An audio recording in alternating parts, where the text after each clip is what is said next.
Hello friends, welcome back to my channel. ஒரு 10 டேஸாக busy ஆகிட்டேன் ஹஸ்பண்ட் வந்ததுக்கப்புறம். அதனால் சரியாக வீடியோஸ் எதுவும் போட முடியல, சாரி. இதுக்கப்புறம் கண்டினியூஸாக வீடியோஸ் போடுறேன். இது வந்து ஹஸ்பண்டு வந்தாருன்னு சொல்லிட்டு லாஸ்ட்டாக ஒரு வீடியோ போட்டிருந்தேன் ஒரு ஃப்ரைடே. அதுக்கு அடுத்த நாள் எடுத்த விலாக் தான், சாட்டர்டே.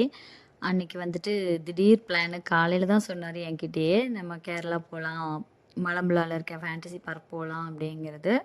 ஃபஸ்ட்டு டேமுக்கு போகலாமா, ஃபேண்டசி பார்க் போகலாமாங்கிற டவுட்டும் இருந்தது. சரி, அங்கே போய் பார்த்துக்கலான்னு ஒரு டவுட்லேயே தான் போனோம். ஹஸ்பண்ட் வந்து ஆக்சுவலாக ஒரு பேங்க்கில் ஒரு வேலை இருந்தது, சைன் பண்ணுற வேலைங்கிறதுக்காக தான் மலேசியாவிலேருந்து வந்திருந்தார். ஸோ அந்த வேலை ஒரே நாளில் முடிஞ்சிட்டதுனால அடுத்த நாள் போகலான்னு பிளான் பண்ணோம். இந்த வாட்டி மலேசியா போகல, மிஸ் பண்ணிகிட்டே இருந்தோம் ரொம்ப. எப்போவும் ஹாலிடேக்கு மலேசியா போயிடுவோம், இந்த வாட்டி போகலை. ஸோ அதெல்லாம் கொஞ்சம் அன்றைக்கி ஃபுல்ஃபில் ஆன மாதிரி இருந்தது. இதோட ஃபுல் வீடியோ வந்துட்டு நான் மலரும் மதுவும் யூடியூப் சேனலில் கொடுக்குறேன். கண்டிப்பாக பாருங்கள். மறக்காமல் நம்ம சேனலை சப்ஸ்கிரைப் பண்ணுங்கள்.